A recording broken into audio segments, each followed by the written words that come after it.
Today we will present a socio-linguistic investigation on taboo and euphemism in Greater London.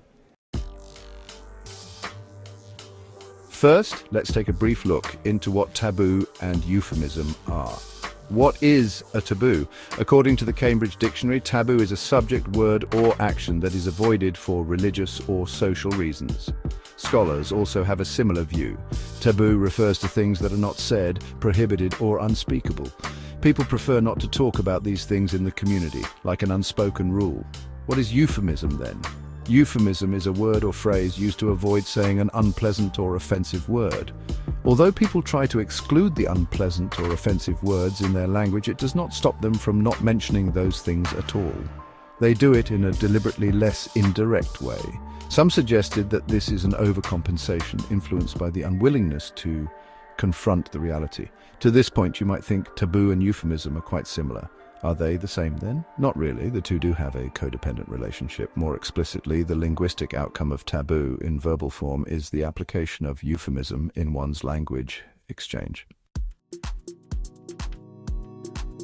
In this project, we will focus on two research questions. Number one, what are some euphemistic terms used in Greater London? Number two, what are some euphemistic expressions in conversations in Greater London, and what are some features of such use? For data collection, we have browsed Instagram and YouTube for language use in the London Underground, and also interviewed a London student to learn more about the daily usage of euphemisms in London. Besides, we also took reference from the BBC Learning English site. Let's take a look at taboos and euphemisms in terminologies first. This time, we will discuss three types of taboos and their euphemisms: death, illness, and excretion. First of all, death is a universal taboo that persists because people fear the unknown. We don't know what the world is like after we pass away, so we use euphemisms, this kind of indirect speech, to cover our anxiety. Over half of the British population are Christians. Christians believe that after death the soul goes to heaven and gains eternal life. So Londoners are familiar with using euphemisms like heaven, paradise, and forever to represent the afterlife. They use terms such as in heaven to play in paradise, live for eternity, and forever loved to represent death. Moreover, Londoners often commemorate departed soldiers by describing them as having answered the call of duty and given their lives and sacrificed for the country. During the war, blood was shed and everyone paid the ultimate price, meaning the lives of the soldiers. Furthermore, Queen Elizabeth II was the most iconic past authority of Britain. By comparing the Queen with the landmark London Bridge, Londoners refer to her death as London Bridge is down. Now let's move on to illness. No one wants to get sick, and many illnesses were incurable in the past. To show sympathy to the patient, people would use euphemisms to discuss illness vaguely. Some diseases caused by sexual misconduct also make people embarrassed to talk about them. The most common strategy for illness euphemisms is using acronyms to represent diseases like HIV, AIDS, ADHD, etc. Londoners use condition and disability to euphemize diseases and physical impairments, revealing a linguistic phenomenon called the euphemism treadmill. The term disease originally meant uncomfortable and was first used by Geoffrey Chaucer. However, disease has already lost its function as a euphemism and become a taboo, just like a disability replaced handicapped. As long as negative attitudes towards taboos persist, the emergence of new euphemisms will continue to evolve over time. However, it is noteworthy that nowadays Londoners take a more neutral stance towards illness, often directly quoting the disease's name on notice boards. This might be due to advancements in the medical field or the use of these quotes to educate people to face illness positively. In the aspect of excretion, London interviewees claimed that it is important to communicate politely. Euphemizing taboo topics is a sign of civilization and education when talking about excretion or sexual-related terms such as organs or behavior. For example, people say loo to refer to toilets. If they need to go to the toilet, they might say spend a penny, comfort break, or answer the call of nature. In terms of urination, Londoners use slang like Jimmy Riddle or number one. For menstruation, they tend to use periods, cycle, or flow. So much for the terminologies. Now let's look at euphemisms used in conversations. Here are two example sentences from the BBC Learning English website. That's an interesting idea, and it's certainly a different approach. Do you think these are praises? Well, it's not always the case. It still depends on the tone and body language of the speaker. When meant to convey something negative, the rather positive terms interesting and different are used. People cannot be blamed for giving bad comments. The implicature is only asserted from the culture, after all.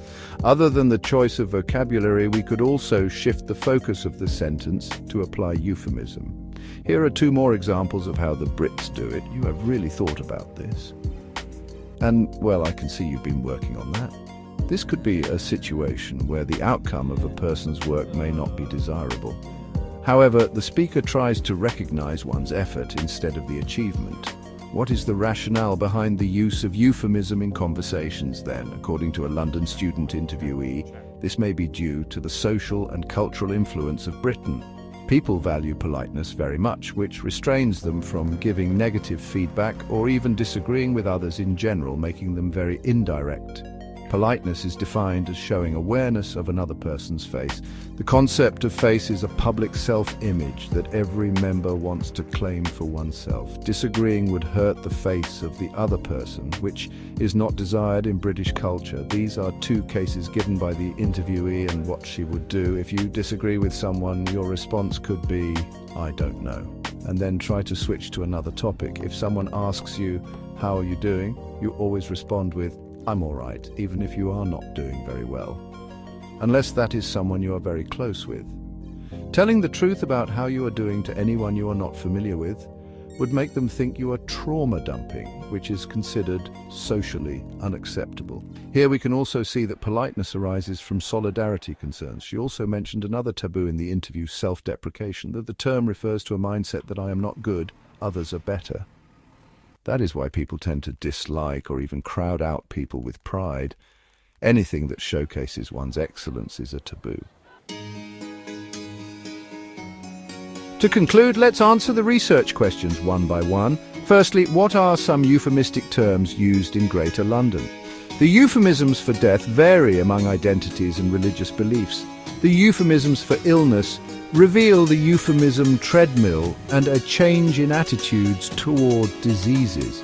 The wide range of euphemisms for excretion reflects the politeness of Londoners. Secondly, what are some euphemistic expressions in conversations in Greater London, and what are some features of such use? Euphemistic expressions include the strategic use of positive or neutral terms in feedback, such as interesting and different.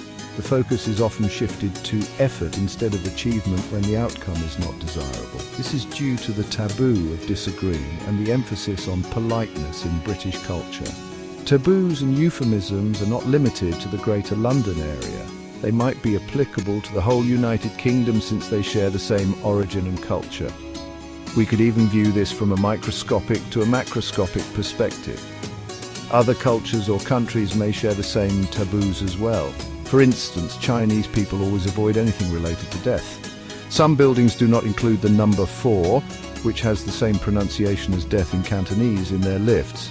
Thank you for watching.